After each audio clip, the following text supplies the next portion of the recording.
Sir నమస్కారం sir. నమస్తే.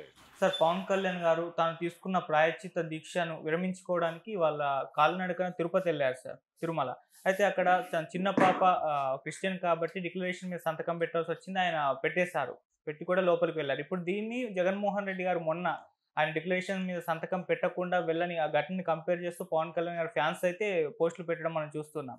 అయితే దీనికంటే ముందు ఈయన ప్రాయశ్చిత్త దీక్ష ఎందుకు తీసుకున్నారని చెప్పేసి ఒక మీడియా ముఖంగా మాట్లాడారు మొన్న. అయితే ఆయన ఏం చెప్తున్నారంటే గత 5 ఏళ్లలో జరిగిన తప్పులను ప్రాయశ్చిత్త దీక్ష తీసుకున్నానని తప్పితే లడ్డు వ్యవహారం మీద అయితే కాదు అని అంటున్నారు. అయితే దీనిపైన కూడా విమర్శలు వస్తున్నాయి. అంటే సుప్రీంకోర్టు ఇచ్చిన స్టేట్మెంట్ తర్వాత ఈ విధంగా ఈయన యూటర్న్ అయి ఇటువంటి కామెంట్స్ చేస్తున్నారు. లేకపోతే అంతకుముందు ప్రాయశ్చిత్త దీక్ష లడ్డు వ్యవహారంలోనే తీసుకున్నానని అనౌన్స్ కూడా చేశారని చెప్పేసి ఈ రకంగా విమర్శలు వస్తున్నాయి. ఎంటర్‌గా ఈ ఎపిసోడ్ పైన మీ ఒపీనియన్ ఏంటి సార్? పవన్ కళ్యాణ్ డిక్లరేషన్ తీసుకున్నాడు. వాళ్ళ అమ్మాయికి సంతకం పెట్టిచ్చారు. అవును. అంటే నిజానికి మేము జగన్మోహన్ రెడ్డిని డిక్లరేషన్ అడగలేదు, కావాలంటే కాగితం చూపించమనండి అని చంద్రబాబు నాయుడు గారు క్వశ్చన్ చేశాడు ఆయన. కాబట్టి డిక్లరేషన్ అడగకపోతే అసలు వివాదమే లేదు కదా, అడిగారని కదా వివాదం మొదలైంది. అంటే ఆయన వెళ్ళలేదు టూర్కి, అసలు తిరుమలే వెళ్ళలేదు. వెళ్ళుంటే ఏం జరుగుండేది అనేది వేరే గొడవ. నిజానికి వెళ్ళుంటే బాగుండేది. ఆయన డిక్లరేషన్ మీద సంతకం పెట్టేవాడు. అంతకుముందు చాలాసార్లు వెళ్ళాడు ఆయన. ఏది ముఖ్యమంత్రి కావటానికంటే ముందు కూడా వెళ్ళాడు. అప్పుడు డిక్లరేషన్ ఇష్యూ రాలేదు అసలు. ఇప్పుడు ప్రత్యేకంగా ఎందుకు వచ్చింది అనేది చర్చ. ఇప్పుడు ఎందుకు వచ్చిందంటే అతన్ని ప్రత్యేకంగా క్రైస్తవుడిగా ప్రొజెక్ట్ చేయటం అనేది ఒక పొలిటికల్ ప్రోగ్రామ్గా మారిపోయింది. కాబట్టి డిక్లరేషన్ అనే వివాదం ముందుకు వచ్చింది. ఈ సందర్భంగా పవన్ కళ్యాణ్ ఇది చేయటం కూడా అది టార్గెట్ చేయటమే, జగన్ని టార్గెట్ చేయటమే. రెండోది, పవన్ కళ్యాణ్ గారు మాట్లాడిన దానిలో ఈ ప్రాయశ్చిత్తం అనేది ఎవరు చేస్తారు? తప్పు చేసినోడు ప్రాయశ్చిత్తం చేసుకుంటాడు. ఎవరు చేసుకోవాలి, ఎవరు తప్పు చేశారనేది వాళ్ళ క్లెయిమ్. జగన్ పాలనలో తప్పులు జరిగాయి. ఎవరు చేశారు? జగన్ పాలనలో పవన్ కళ్యాణ్ చేయలేదు కదా. అసలు పవన్ కళ్యాణ్ ప్రాయశ్చిత్త దీక్ష తీసుకోవటమే తప్పు.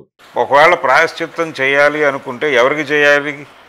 జగన్మోహన్ రెడ్డిని ఎన్నుకున్నటువంటి ప్రజలకు ప్రాయశ్చిత్తం చేయాలి.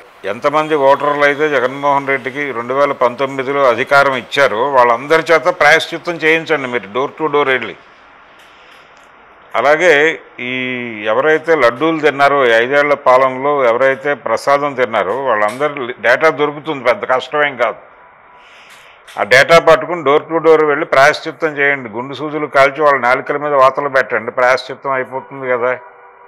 అలా మొత్తం జాతిని మొత్తం తిరుమల ఇష్యూలో ఎంటర్ అయినటువంటి ప్రతి భక్తుడికి, జగన్మోహన్ రెడ్డికి ఓటేసిన ప్రతి భక్తుడిని, ప్రతి ఒక్కరిని ప్రాయశ్చిత్తం చేయించండి. మొత్తం తెలుగు వారందరినీ కూడా ప్రాయశ్చిత్తం చేయించేసి పవిత్రుల్ని చేసేయండి.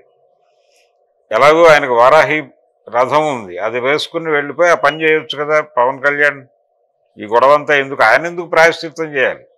చేయని తప్పుగా ఆయన ఎందుకు శిక్ష అనుభవించాలి? ఆయన ఏం తప్పు చేయలేదు కదా. జగన్మోహన్ రెడ్డికి ఆయన ఓటేసి ఉండడు.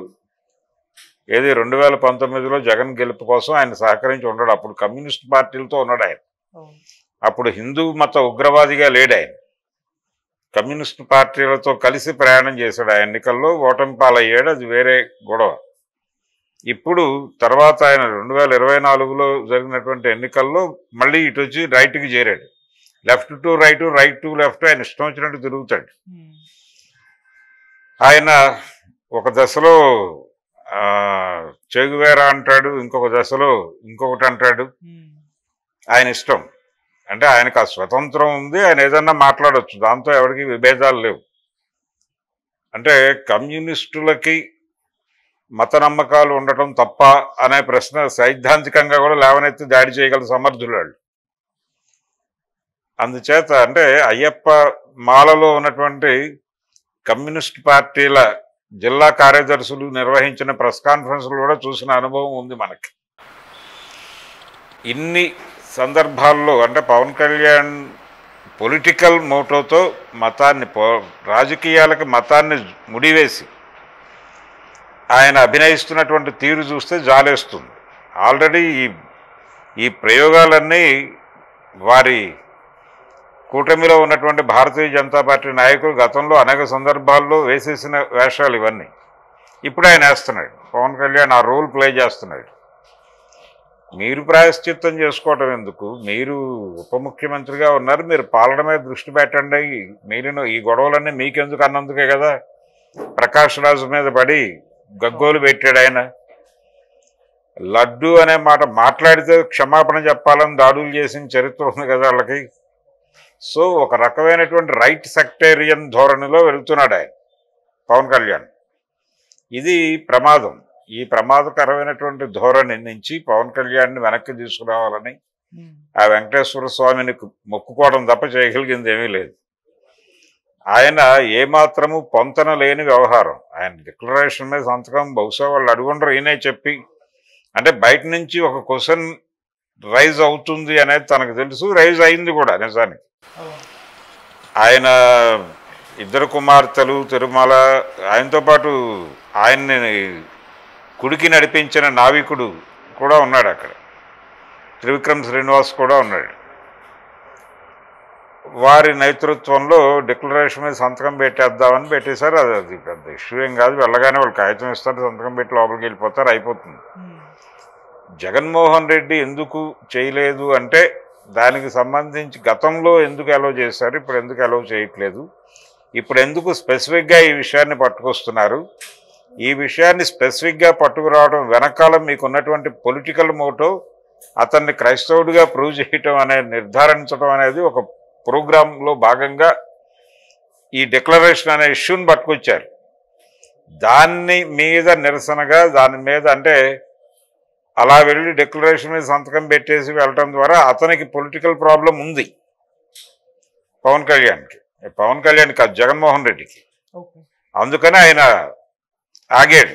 ఆయన ఆగటం వెనకాల నిజానికి ఆగకుండా వెళ్ళిపోయి ఉంటే సరిపోయేది, వెళ్ళిపోయి ఫైట్ చేసి ఉంటే సరిపోయేది. కానీ ఆయన ఆగాడు. ఎందుకంటే ఇప్పుడు ఫైట్ చేసే పరిస్థితి కాదు, ఇది సెన్సిటివ్ వ్యవహారం. ఈ వ్యవహారంలో ఎంత తక్కువగా ఇన్వాల్వ్ అయితే అంత మంచిది అనే మూడ్లో ఆయన ఉన్నాడు.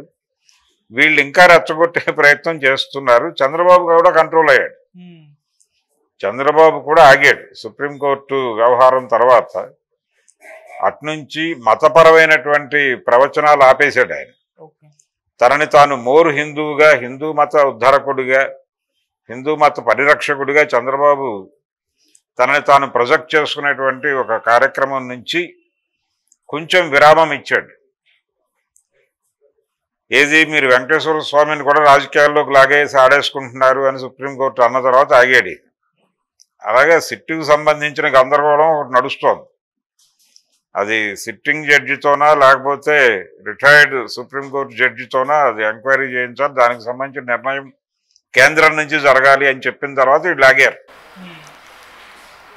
రెండోది చాలా క్లియర్గా మొదటి నుంచి ఈ దేశంలో ఉన్నటువంటి లౌకికవాదాన్ని నమ్మే వాళ్ళు అందరూ మాట్లాడిన మాటే సుప్రీంకోర్టు మాట్లాడింది, కొత్త మాట ఏం మాట్లాడాల. రాజ్యాంగబద్ధమైనటువంటి మాటలు మాత్రమే సుప్రీంకోర్టు మాట్లాడింది. అయ్యా, ఈ దేశంలో మతపరమైనటువంటి సున్నితత్వాన్ని మీరు గుర్తించి ఉండాలి కదా. రాజ్యాంగపరమైనటువంటి పదవిలో ఉన్నారు మీరు, పదవిలో ఉండి మీరు ఒక సెన్సిటివ్ విషయాన్ని పబ్లిక్ డొమైన్లో ఎందుకు ప్రస్తావించారు? రెండోది, రెండు మతాలను టార్గెట్ చేశారు వాళ్ళు, ఒక మతాన్ని కాదు, క్రైస్తవం మాత్రమే కాదు, వాళ్ళు ఇస్లాంను కూడా టార్గెట్ చేశారు వారి ప్రకటనలో చంద్రబాబు గారు మరియు పవన్ కళ్యాణ్ గారు. అందులో ఆ లడ్డూలో కలిపినటువంటి నెయ్యిలో ఉన్నటువంటి అవశేషాలలో వాళ్ళు ఉన్నాయి అని చెప్తున్నటువంటి జంతు కొవ్వు అవశేషాలకు సంబంధించి ఆ జంతువుకి సంబంధించిన పేరు, అది ఇస్లాంని టార్గెట్ చేస్తూ పట్టుకొచ్చిన పేరు. రెండోది, నేరుగా జగన్మోహన్ రెడ్డిని అటాక్ చేయడం కోసం క్రిస్టియానిటీని తీసుకొచ్చారు. అయితే నిజానికి క్రైస్తవ సమాజం నుంచి దీని మీద విపరీతమైన నిరసన వచ్చి ఉండాల్సింది, కానీ రాలేదు. వాళ్ళు భయపడిపోయారు. ఈ అటాక్ ఎక్కడి దాకా వెళ్తుంది అనేటువంటి భయాందోళనలకు గురై సమన్వయం కుదుర్చుకోవటానికి ఎలా ప్రయత్నం చేయాలి అనేటువంటి ఒక మీమాంసలో పడిపోయి మౌనంగా నలిగిపోయారు వాళ్ళు. వీళ్ళు బుల్డోజ్ చేసుకుంటూ వెళ్ళిపోయారు. బాబ్రీ మసీదు మీదకి ఎంత ఉత్సాహంతో ఆ రోజున దూకి దాన్ని వినాశనం చేసి తర్వాత కోర్టుల నుంచి కాలర్లు పైకెత్తుకుని బయటకు వచ్చారు. ఆ రోజున దాడి చేసినటువంటి బాబ్రీ మసీదుని 10 నిమిషాల్లో నేలమట్టం చేసినటువంటి బ్యాచ్ మొత్తం కూడా కాలర్ ఎత్తుకుని బయటకు వచ్చేసింది కదా కోర్టు నుంచి. ఆ వాళ్ళకి ఆ ఆశీర్వాదం న్యాయస్థానం నుంచి ఇప్పించినటువంటి జడ్జి గారికి ఒక సముచితమైన గౌరవాన్ని ఇచ్చిందిగా బీజేపీ. ఇదే అంత దూకుడుగా వ్యవహరిస్తున్నారు వీళ్ళు. బాబ్రీ మసీదును కూల్చివేసిన కరసేవకులు ఎంత దూకుడుగా ఉన్నారో అంత దానికి మించిన దూకుడుతో వ్యవహరించారు వీళ్ళు.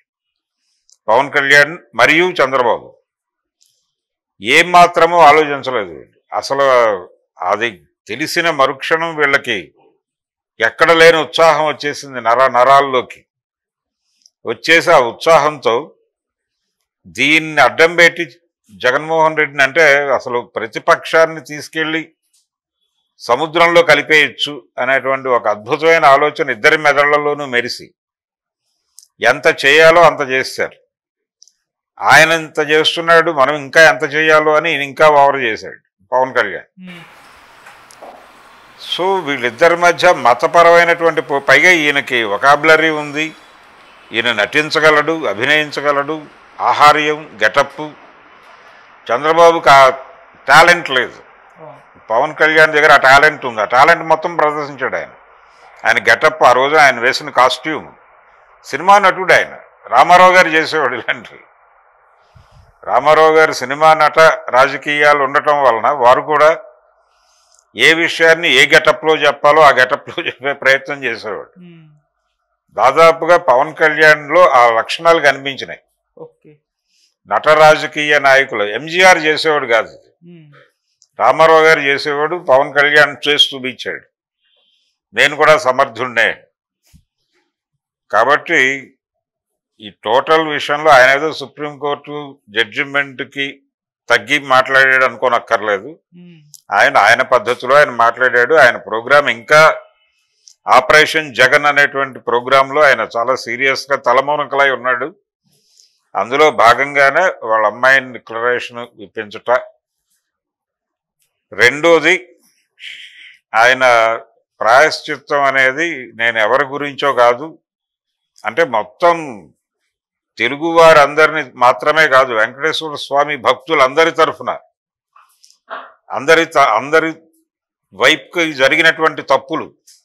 అంటే జనరల్గా ప్రాయశ్చిత్తం ఎట్లా చేస్తారంటే ఒక తినకూడనిది ఏదైనా తిననప్పుడు నాలుక మీద వాతలు పెట్టడం అనేది ఒక ప్రాయశ్చిత్త కార్యక్రమం ఉంది మనకి.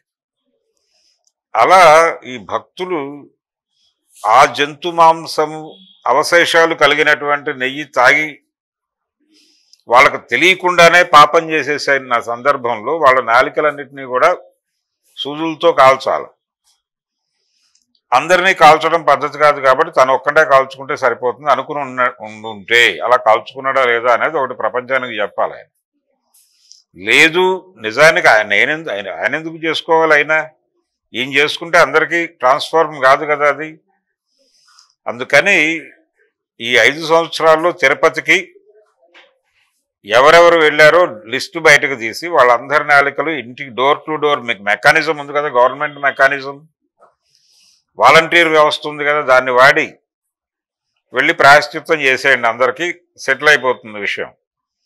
రెండోది, అసలు జగన్మోహన్ రెడ్డి అనే ముఖ్యమంత్రిని ఎన్నుకున్న పాపం ఆంధ్రప్రదేశ్ ఓటర్లది కాబట్టి టోటల్ ఆంధ్రప్రదేశ్ ఓటర్లు అందరికీ ప్రాయశ్చిత్తం చేయించండి, సెటిల్ అయిపోతుంది.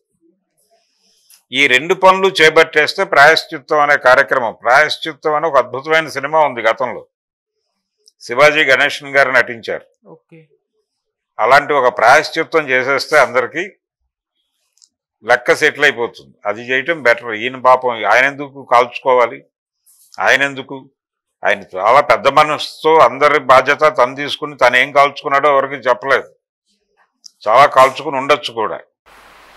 ఏది ఏమైనా దీక్ష ముగించాడు కాబట్టి కొంతవరకు ఆనందపడదాం. ఇక్కడి నుంచి అయినా ఆయన ఈ ఒక రకమైన మతోన్మాదంతో ఊగిపోయాడు ఆయన ఆ రోజు. ఆయన దీక్షలో ఉన్నంతకాలం దానికి సంబంధించి ఆ ఏరియాలోకి ఎవరు వచ్చినా దాడి చేసి కొట్టేశాడు. అంత అగ్రెసివ్గా ఉన్నాడు ఆయన. ఒక రకమైన టెర్రరిస్టిక్ ధోరణిలో ఉన్నాడు. ఆ టెర్రరిస్టిక్ ధోరణి నుంచి ఆయన ఉపశమనం పొంది నెమ్మదిగా ఆయన మామూలు స్థితికి వచ్చి పరిపాలన మీద దృష్టి పెట్టి తన శాఖలు, తన వ్యవహారం, తన రాజకీయాలు, తన పార్టీ, తన ప్రజలు వైపుగా